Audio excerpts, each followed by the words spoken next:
First Nation, Sandy Bay, Swan Lake, and I also want to acknowledge that there are Dakotas in this territory who didn't sign Treaty 1, and I want to express, as the Green Party always does, our deep gratitude for your hospitality and patience. The subject of today's press release and our plank for today's attention is the crisis in mental health and addictions across Canada. I also want to acknowledge that yesterday and today are ongoing parts of Climate Strike Week. I joined student protesters yesterday in Calgary, young people protesting and trying to protect their own future. So it's something of an irony that today's press conference had to have a last-minute change of location because the extreme weather events that rolled through Winnipeg yesterday, thunder and lightning and flash flooding, leaving people stranded in their cars, meant that the place in which we had intended to hold our press conference, a shelter for people seeking help with addictions, was damaged, and we had a last-minute change to this hotel. Je pense que c'est vraiment ironique que dans cette semaine de grève sur changement climatique, on a besoin de changer notre location pour cette conférence de presse à cause de la grande tempête ici à Winnipeg. So we saw flash flooding, rainfall levels that are far beyond normal in this city, and as we go across Canada, we're constantly reminded that there is no place that is not touched by the climate crisis. We also want to acknowledge that in a week where our attention has been turned to discussions of race, of intersectionality, of how many different ways those of us of privilege have more advantages than those who do not, the climate crisis is also unequal in its impacts, and far more does damage to those who are marginalized and who are poorer. So I draw attention today, as I will in the question of mental health and addiction, to the specific and far more impacted communities within Canada, Indigenous communities, on the front lines of the climate emergency, whether being evacuated from forest fires in fly-in communities, impacted by floods, and in our north, impacted by permafrost melt. Indigenous Canadians are disproportionately impacted by the climate crisis. So too, are they disproportionately impacted by the mental health and addiction crisis that we see across Canada. We are here in Winnipeg, which has one of the country's largest proportions of Indigenous people living off reserve in these communities. We've seen disproportionate impacts that were brought to light by the inquiry on missing and murdered Indigenous women. We know that Indigenous young people are far more at risk from the drug problems, are more marginalized and therefore more vulnerable to being snatched and taken. These are issues that we must address in a comprehensive way. In this community of Winnipeg, although I want to turn to the national opioid crisis, I want to acknowledge what the Chief of Police, Danny Smith, made clear in the election campaign here, that the larger mental health addiction problem here, the very dangerous drug specifically branded for Winnipeg, is meth. Meth addiction happens with very few uses. It leads to ruined lives. It's cheap, and it's very, very dangerous. So the meth addiction problem is one that we want to focus on specifically here and highlight again what the Chief of Police of Winnipeg told everyone during the recent provincial election. You need a whole new approach when you're dealing with meth. You can't treat it as a criminal issue. He does not want his police force to be first responders. He does not want them tied up in emergency rooms waiting till someone comes to help. A different response is required to deal with the meth problem in this city, and our platform speaks to that. We also speak to the need to identify the national opioid crisis as a mental health crisis, as a national health crisis. It is not a problem for criminal justice. It's a problem for our health system to accommodate, prepare, and save lives. We know that between January 2016 and September 2018, more than 10,000 Canadians died from what were described in the media usually as opioid overdoses. I've come to see it quite differently. The spread of fentanyl across Canada means that many of these deaths, if not most, were poisonings. Fentanyl poisoning kills quickly in very, very small amounts. We talk about it as a personal matter. Our critic on my shadow cabinet, Russell Coy, is an Indigenous woman running in Victoria, and she dedicated her campaign to the memory of her brother, who died because of this crisis. It can be very, very personal, and it's not always, as we know, marginalized people of color and Indigenous people who are caught up in mental health crises and addictions brought on by prescription drugs. My husband's sister, who would have been my sister-in-law if she hadn't died last year, Margot Kidder, I wish to God she was with us. John and I wish it all the time, but she became addicted to prescription drugs, and she died as a result of that. So it's not, we have to remember, this crisis can reach out and touch any family. In my own riding of Saanich Gulf Islands, which doesn't have an inner city core, but one of the founders of Moms Stop the Harm, and I commend to anyone watching, if you have not seen the website of Moms Stop the Harm, go there. Leslie McBain of Pender Island has my undying gratitude for educating me, because it's hard to stand up as a national party leader and say, it's time to decriminalize all illicit drugs. It's what we have to do. We have to take emergency steps in an emergency situation. And it is far too dangerous to allow people, whether they're living on the streets or living at home with their parents, it's far too dangerous to have illicit drugs that are not thoroughly screened for fentanyl contamination. It may be that it's a temporary measure to decriminalize, but we must have safe supply. We must have a way of knowing that there are harm reduction locations for people to go. Otherwise, as we heard from the Chief of Police here in Winnipeg, Danny Smith, our police forces won't be able to respond to other crises. He did note, by the way, which I should mention, a rise in crimes against property, which he also associates with the rise in addiction and mental health crises. We can address this. We have the tools. We know what to do. But we must bear in mind that this isn't an issue that doesn't touch every family. It's particularly profound for our Indigenous brothers and sisters. It touches us all, and we need to take emergency action.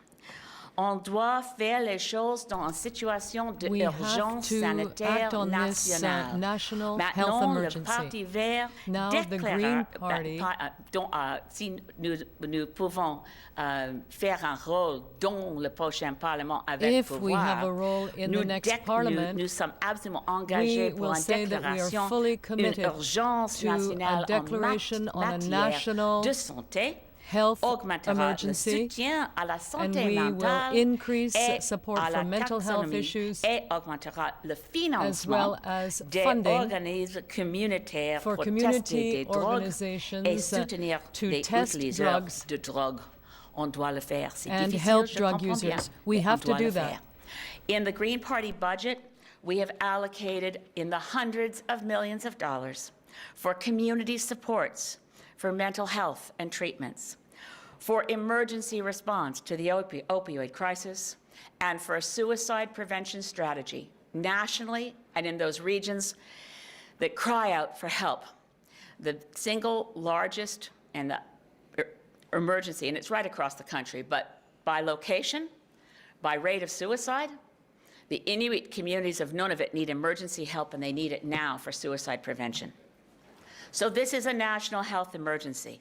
The Illicit Drug Task Force has reported in June that charges for possession of meth in this community were up 890% between 2013 and 2017.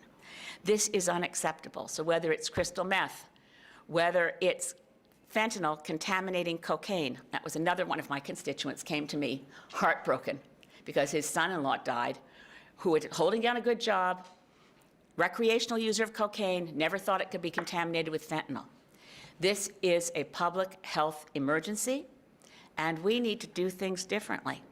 So I've listened to my constituents. I've listened to the heartbreak of people close to me, the heartbreak of people who are Green Party candidates across this country.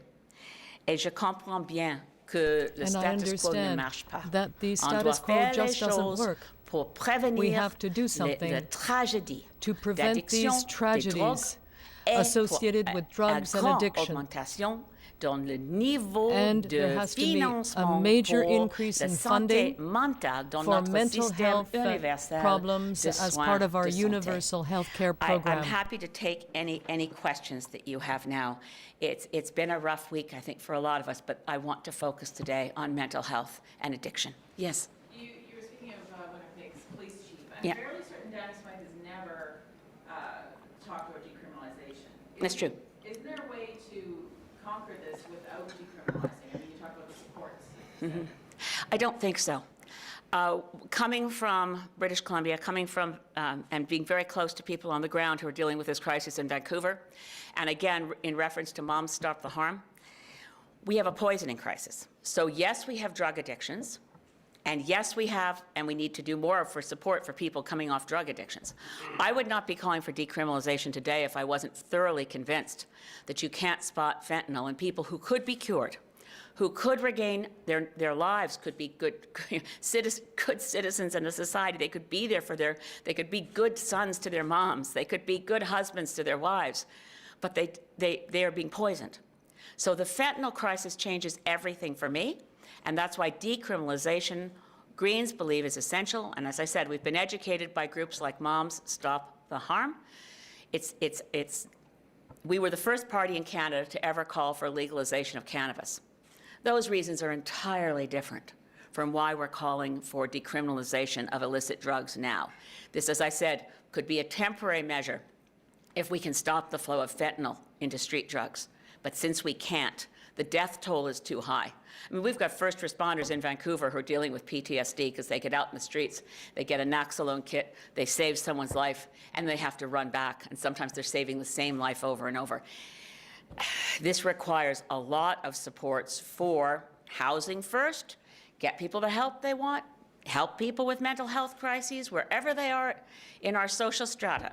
Those who have privilege are not immune, but those who do not, people of color, Indigenous people, are at much higher numbers, ending up in our prisons or dying because of this crisis. So we have to do things quite differently. And I appreciate your question, because I would not have wanted to suggest by inference that this was a policy directed by the Chief of Police of Winnipeg, but I admire very much how much he spoke out for the reality of a different treatment approach, which is one we endorse, making sure we have facilities to house people while they receive the emergency counseling they need, put them back on their feet, help get them over their addictions.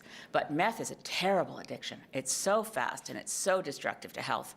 And the opioid crisis, as long as they're contaminated with fentanyl, it's not overdoses that's taking our loved ones, it's actually poisonings. There are many different substances people are addicted to. You talk about a temporary measure. How would you be able to measure, or when would you lift this measure? In my view, and of course this would be based on the advice from public health professionals and people on the ground, people who've been running harm reduction programs such as On-Site in Vancouver, which has worked.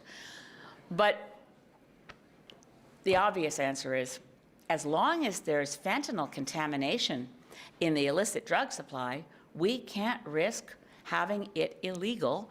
I mean, it would still be illegal, but we can't risk having it be a criminal category of experience. If it's decriminalized, people won't be afraid to go get help. If it's decriminalized, we can ensure safe supply. Screen the drugs in the safe supply sources so that people are not risking their lives because of their addiction. And of course, the mental health supports are essential. The rate of suicides in Indigenous communities, but also the rate of suicide in adolescents across Canada is unacceptable. And we need to take this crisis very seriously in terms of a national suicide prevention strategy. You know, it's our former Minister of Finance, Michael Wilson. I worked with him on trying to get the government to commit to a national suicide prevention strategy. I regret so much that he passed away before seeing it come into effect. But suicides affect Canadian families across all boundaries. We need to do much, much more in our mental health approach to have a suicide prevention strategy that's properly funded. Just to confirm, so this would be decriminalization of all drugs, but it might be lifted lifted if the opiate crisis and the meth crisis are improved? You have correctly summarized the position. Yeah. Can you speak about the climate change? We're working on a report for national news tonight, and the activism that we've seen yesterday, and I think it's continuing today in France, etc. What is that saying? What does that speak to in terms, in your mind, to the, is this a bigger issue, or and why is it youth that needs to push this agenda? First of all, let me just step back, if it's all right with you, to frame why we are seeing climate strikes this week all around the world. The United Nations Secretary General, Antonio Guterres, some months ago, maybe a year ago actually, set September 23rd as a global, critical summit of leaders of government, recognizing that what the Intergovernmental Panel on Climate Change has told us is that if we want to hit the Paris target of 1.5 degrees Celsius and no more, most governments around the world need to make far more aggressive commitments. Canada's current commitment is among the weakest in the industrialized world. We haven't changed our target from the one put in place by Stephen Harper, and the target was put in place 6 months before Paris was negotiated. So it's obviously not connected to Paris. Unfortunately, it's become common parlance in our media, and other political parties refer to 30% below 2005 levels by 2030 as the Paris target. It's not. It's approximately half the Paris target. So that's why at the United Nations on Monday, leadership from around the world will come, and the hope is that they'll be able to hold feet to the fire and get every government to increase the target, of their domestic target. Of course, Canada will be MIA, missing in action. And I did put forward in the House of Commons in the emergency debate on the climate crisis on June 17th that how do leaders of political parties in the middle of an election campaign respond to the global call for a climate strike? And I suggested to my colleagues, we should have a campaign strike. We should stop campaigning for September 23rd and pull together so that we can all go to New York and press that our Prime Minister announce the target that we need. So far, the Green Party is the only party in this election in this country pushing for the target that we need, exactly twice what we currently are committed to doing. So we're committed to 60% below 2005 levels by 2030. We have a plan to do it. It's called Mission Possible. And we had an opportunity, maybe we can still do it. To solve the climate crisis, we have to stop being so very hyper-partisan, attacking everybody all the time. We'll only solve the climate crisis if we work together. So the move by youth for protests and mass mobilizations is a call for action from September 20th right through to September 27th.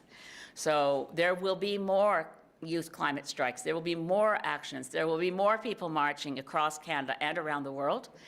And in answer to the last part of your question, it should not be up to our children.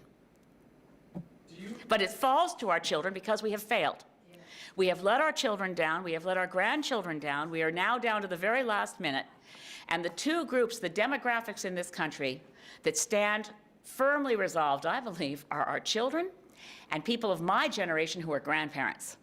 And at this point, we will not let our children down. We will not let our grandchildren down. Whatever it takes, we need to absolutely eliminate our dependence on fossil fuels as quickly as possible.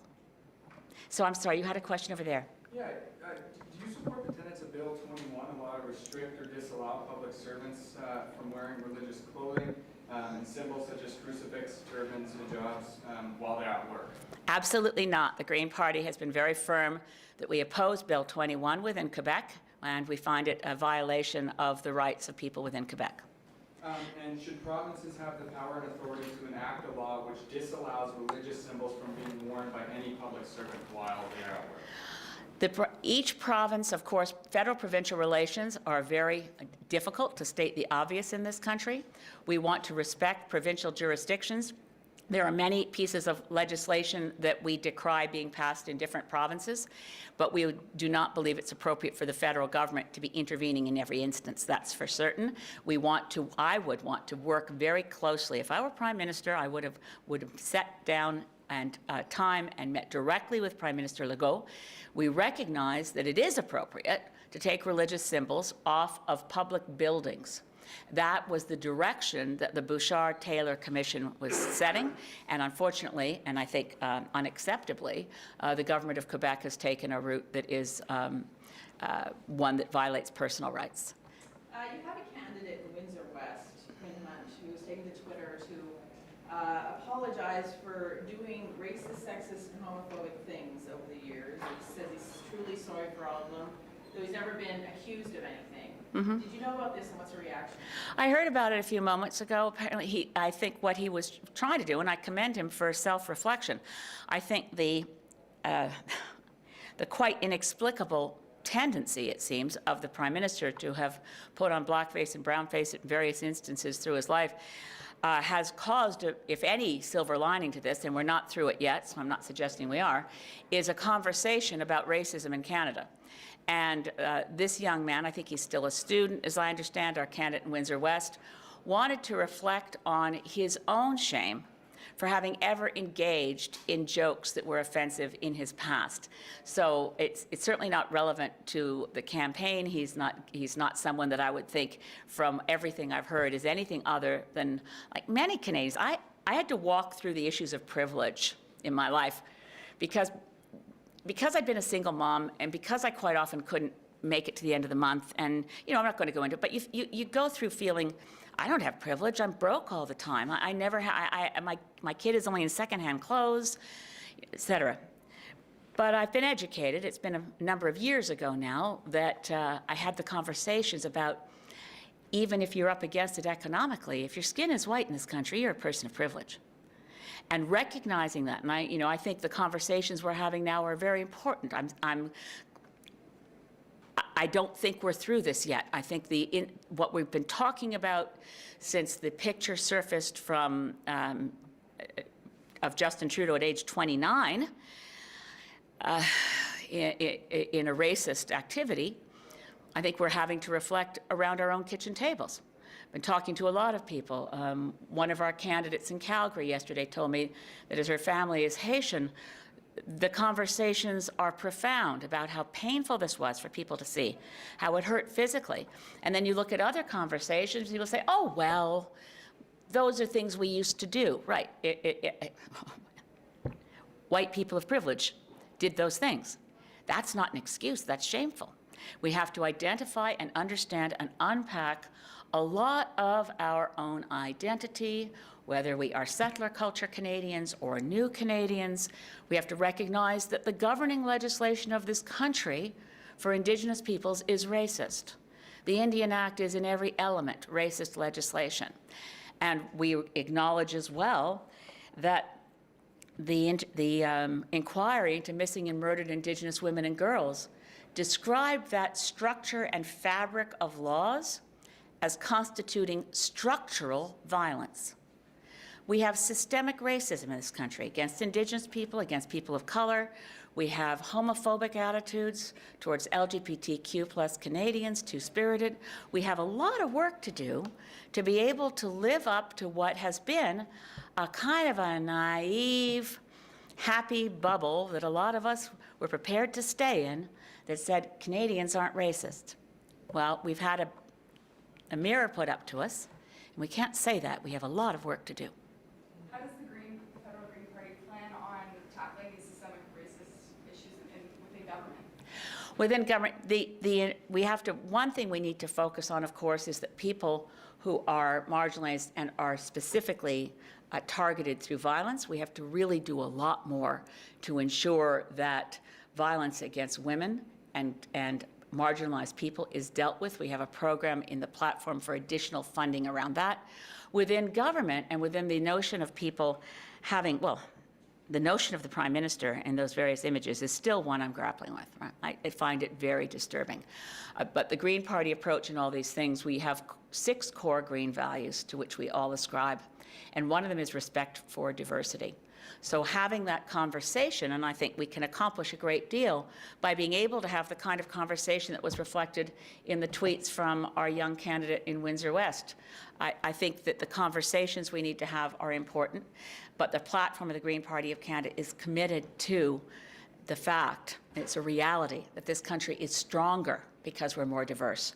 We don't just say it, we mean it. We need more immigration. We need more refugees. We need them for many reasons, including our economic future.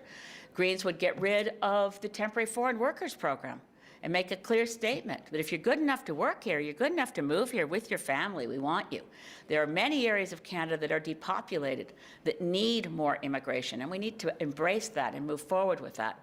So the more that we can actually address systemic racism and eliminate it, the more we can thrive and succeed as a society with greater multiculturalism, greater diversity, and accepting that the ruling class of this country hasn't gotten it right quite yet. Another candidate, Green candidate in Newfoundland, Mr. Greg Malone, he, came forward to the media to say that he had participated in blackface. Yeah. How is the party dealing with that? Well, Greg Malone, in case anyone doesn't know, was one of the founders of CODCO. If it wasn't for Greg Malone and CODCO, we wouldn't have Rick Mercer and Mark Critch. Greg Malone is a brilliant comic and satirist and actor, and quite well respected. And he came forward, the blackface activity in which he engaged was broadcast on the CBC, so he regrets it. It was many years ago. I'm not sure what year, but CODCO hasn't been on CBC for several decades. So I applaud him for coming forward. I am grateful to have someone of his character and integrity running for the Green Party of Canada in Avalon.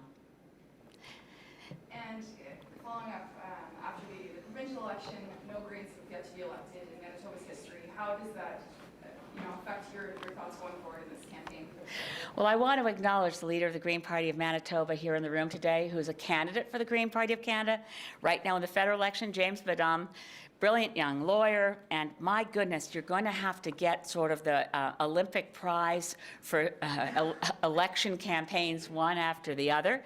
The Greens in Manitoba bring issues to the table, just as we do across Canada. Success is measured by, for the Green Party of Canada, sticking to our values, showing real integrity, and changing the level of the debate and the character of the debate. I'm so grateful to David Nickars, who came close, who campaigned so brilliantly, and showed people what it means to be a Green candidate and a Green MLA and a Green Member of Parliament. We have Greens elected now in 4 provinces across Canada. We're doing so well. We have 2 elected Greens federally. We expect confidently, and of course, with humility, and anything can happen, but we certainly hope to see more Greens elected in this campaign. And I think the extent to which we're being attacked with, I have to say, quite outrageous lies by other parties shows the extent to which we're making progress and they're worried. So we will continue to clarify, just in case this was going to come up from anyone, that the Green Party of Canada is unequivocally in favor of a woman's right to a safe and legal abortion. We will fight for that. I'm a feminist first, and what am I first? I'm a mom and a grandmother, I'm a feminist, I'm many things, but I'm not a woman who will ever retreat from the right of a woman to a safe and legal abortion, and that's our party policy. We are not a party, as I heard was mooted by another party this morning on CBC, that has any qualms about saying, we are Canadian, we defend this country, we are federalists. I proudly wear what only 2 MPs have, which is the Order of Canada. Mark Garneau is a companion of the Order of Canada from being an astronaut. I'm an officer of the Order of Canada for my work, well before I got into politics. We are not wobbly or soft on these questions, and I really would ask other parties to stick to the facts and not malign us. But again, back to your question, why are we being attacked? Why are we seeing the same lies thrown at us over and over again? Because we're doing well. Because we're going to make a really big difference in this Parliament with a much bigger caucus. And as we rise, we unfortunately see other parties respond in a way that is beneath them. And I will not respond in kind. We stay on the high road. That's where we live. But we would rather if other parties stopped recycling. Recycling's great, by the way, but they've got to stop recycling the lies. I'm getting very sick of it. Est-ce qu'il y a les autres questions? Any further questions? Can you comment on why you had to change location Because of water damage in the location we'd originally chosen. So we were able to come here. We're glad we could. And we're very aware that this was really very distressing for a lot of people in Winnipeg, trapped in their cars, unable to get from flash floods to someplace dry. It's difficult. When we came in for a landing this morning, we were in Calgary yesterday, and coming in for a landing, everywhere we looked, you could see how flooded Winnipeg is on the surface this morning. So the climate crisis is not something in the future. We are living in a time of climate emergency. That's why the students are striking. That's why they're saying, you're stealing our future. We're here to take it back. And I don't think any adult in this country, whether Andrew Scheer or Justin Trudeau or Jagmeet Singh, I don't think any of us should be untouched and unmoved by knowing that it's our children that are showing the leadership, while other political parties want to kick the issue down the road to some other time with a fake target that doesn't get anywhere near our Paris obligations.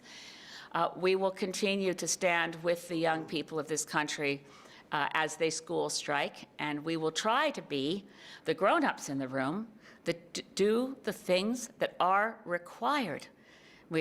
I was yesterday in Calgary, and so many of the questions from the media were about whether I was concerned about the fears of fossil fuel sector workers, and of course I am.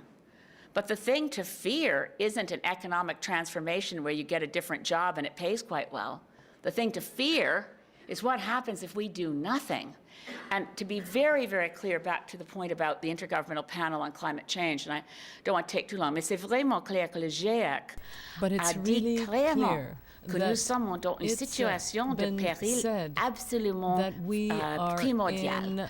Maintenant, nous sommes dans une crise où c'est vraiment possible que nos enfants, nos petits-enfants, dans leur vie, sont à risque de perdre the situation de civilization humaine. So we are now in a situation where it is not hyperbole, nor is it an exaggeration to say that if we don't take action before the next federal election in 2023, the window on holding 1 to 1.5 degrees Celsius global average temperature increase and no more will have closed. It will not reopen. This is not a political target. It can't be changed with a new election.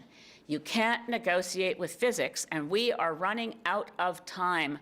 And that's why children as young as 6 and 7 years old were coming up to me yesterday in Calgary and thanking me for being there. And kids in their teens were speaking from a microphone in front of City Hall saying they're losing sleep at night. What kind of parents are we? What kind of a generation of political leadership lets their kids lose sleep at night? We want to be able to tell them, we have this solved. We've made the changes. We know the direction we're going in will get us to a safe place by 2030. But we can't get to that safe place if we don't start in the next 18 months. It's just not physically possible to make the changes and the economic transformation that are necessary. And also, I want to add another thing about Canada's role. We should be world leaders on this. We were world leaders to save the ozone layer. We were world leaders to get rid of landmines. We know how to show leadership in the world. And I will quote another famous Winnipegger, Lloyd Axworthy, we punch above our weight. We know how to exercise soft power. But when we stand back, as Andrew Scheer would have us do, and say we're too small to make a difference, what kind of person is thinking he's possibly suited to be Prime Minister could say we're too small to make a difference? We make a difference in the world when we apply ourselves. But as Brian Mulroney realized in the acid rain debates, we could not make any difference till we got our own house in order. And once we had agreements to actually slash pollution, then we got the US to step up and meet our challenge. We have to double our target, show a firm resolve, and get to the international meeting. We're going to miss the one on Monday. We're going to have to get our act together and get to the next global negotiation in Santiago, Chile in December of this year, because we can't afford to lose another 12 months. You said Canada's MIA at these meetings. Yes. Environment Canada's confirmed they're sending their climate change, what is the actual wording here? They're sending a representative. But you're saying politically. We are not there. If we're not there at the level of a prime minister, I mean, this is a meeting for world leaders, and I'm sure the person who's going from environment, they will not be able to change our policy. Going there to defend Harper's Target, good luck to the Environment Canada bureaucrat who drew the short straw. We are MIA.